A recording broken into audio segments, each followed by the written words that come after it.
اچھا ہم نے جو پڑھا جو سمجھا وہ یہ کہ صوفیہ کا جو طریق ہے وہ آپ صلی اللہ علیہ وآلہ وسلم کا ہی طریق ہے. جی بالکل ٹھیک ہے نا, وہ سنت کے مطابق بالکل عمل کر رہے ہیں, لوگوں کو اس طریق پر لے کر آ رہے ہیں. جی تو یہ تو ایک آفاقی طریقہ کار ہے, تو اس میں کسی نوعیت کی کمی کا گلہ ہم کیسے کر سکتے ہیں؟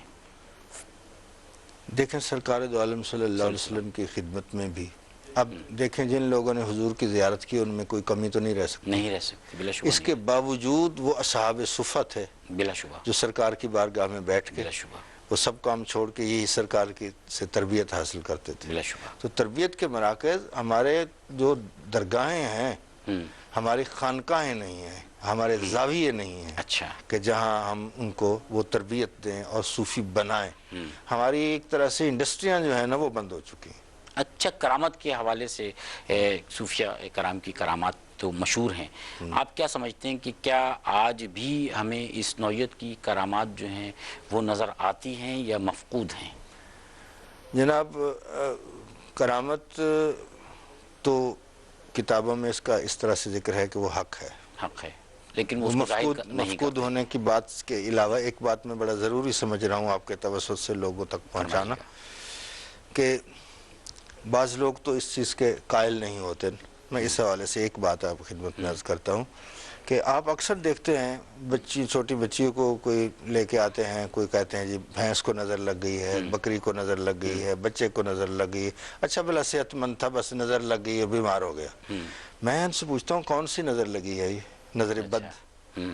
تو صحت مند بچے کو نظر بد بیمار کر سکتی ہے, صحت مند بھینس کو نظر بد بیمار کر سکتی ہے, صحت مند بکری کو نظر بد بیمار کر سکتی ہے. نظر بد میں یہ کمال ہو سکتا ہے اور خواجہ غریب نواز کی اچھی نظر میں کمال نہیں ہو سکتا. سبحان اللہ. بری نظر کے کمال کو لوگ مان لیتے ہیں, اچھی نظر کے کمال کو نہیں مانتے. تو صحیح. اب بھی وہ لوگ موجود ہیں, لیکن یہ الگ بات ہے کہ ہم کسی کو اشارہ کر کے یہ نہیں کہہ سکتے کہ جی یہ بزرگ ہیں, دنیا میں موجود ہیں, نظام ان کے بغیر چل نہیں سکتا. بلکہ یہاں تک آتا ہے کہ اگر تم کسی جنگل میں جاؤ اور وہاں تم راستہ بھول جاؤ تو پھر اس وقت یہ کہو اعینونی یا عباد اللہ, اے اللہ کے بندوں میری مدد کرو.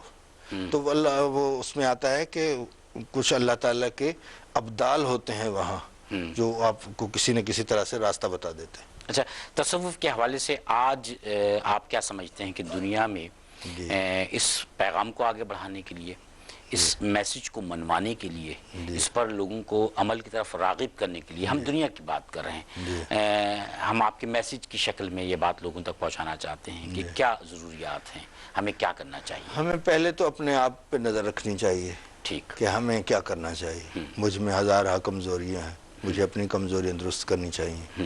اسی طرح دوسرے حضرات جو تصوف کے حوالے سے کام کر رہے ہیں, اپنی کمزوریاں درست کرنے کے بعد پھر بیٹھ کے ایک لائحہ عمل تیار کرنا چاہیے.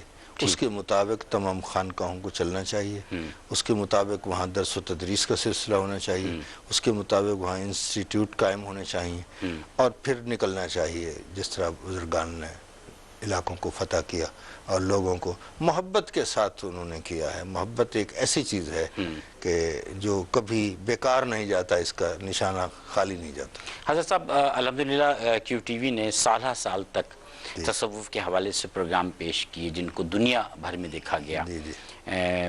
بڑے بڑے علماء کرام تشریف لائے, وہ لوگ جنہوں نے باقاعدہ اس تصوف کے موضوع پر تحقیق کی ہے, انہوں نے آ کر اپنے تحقیقی مقالوں کے حوالے سے بات کی. تصوف کا میسیج دنیا بھر میں کئی سال تک کیو ٹی وی کے پلیٹ فارم سے پہنچایا گیا. یہ سلسلہ آج بھی چل رہا ہے. الحمدللہ آج آپ کے علم سے ہم نے استفادہ کیا, دنیا بھر کے لوگوں نے سنا آپ کو اور جانا کہ تصوف اور تصوف کے مختلف پہلو جو ہیں ان کے کیا رنگ ہیں.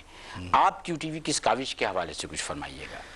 میں نے تو شروع میں عرض کیا ہے کہ میں بڑا مطمئن ہوں اور خوش ہوں کہ کم از کم ایک ہمارا چینل ایسا ہے جو تصوف کے لیے دل سے کام کر رہا ہے. بعض لوگ خانہ پوری کرتے ہیں, تو کیونکہ یہ خاصیت ہے کہ وہ محبت کے ساتھ اپنے اندر سے اپنے دل سے تصوف کی خدمت کر رہے ہیں. اب دیکھیں عشرہ خواجہ غریب نواز کبھی ہو رہا ہے, کبھی عشرہ غوث پاک ہو رہا ہے, اور کبھی میلاد شریف کا عشرہ ہو رہا ہے. یہ سعادت میں سمجھتا ہوں کہ وہ IRY کے حصے میں آئی ہے, اور آئندہ بھی ہم توقع کرتے ہیں, ہم چاہتے ہیں کہ اس کو اور زیادہ بڑھایا جائے, تاکہ تصوف, کیونکہ یہاں سے جو میسج آئے گا تو اس سے یہاں آستانوں میں بھی بہتری آئے گی, اور عوام میں بھی اس کے اثرات انشاءاللہ بھی بہتر ہوں گے. بہت شکریہ جناب حضرت خواجہ غلام قطب الدین فریدی صاحب آپ کا, کہ آپ تشریف لائے اور آپ کے علم سے ہم نے اور ہمارے کروڑوں ناظرین نے جو استفادہ کیا. ناظرین کرام, آج بھی تصوف کے حوالے سے جو ہم نے گفتگو کی ہے اس سے ہمارے سامنے یہ پہلو آیا ہے کہ ہمارے صوفیہ کرام کی تعلیمات اور ان کے اثرات آج بھی ہمارے معاشرے میں موجود ہیں, اسی لیے ہمارا یہ معاشرہ قائم ہے. اللہ تعالیٰ نے اپنی تعلیمات ہم تک پہنچاتے ہوئے حضرت محمد صلی اللہ علیہ وآلہ وسلم کو آخری نبی بنا کر بھیجا, اور ان کی تعلیمات کا اور ان کی سیرت کا یہ تسلسل صوفیہ کرام کی شکل میں ہم تک پہنچا ہے, اس کے ثمرات ہم تک پہنچ رہے ہیں. یہ ہماری خوش نصیبی ہے, اور اللہ تعالیٰ کا ہم پر, ہم مسلمانوں پر, دنیا کے انسانوں پر بہت بڑا کرم ہے. اپنے میزبان شاہد مسرور کو اجازت دیجیے. اللہ حافظ.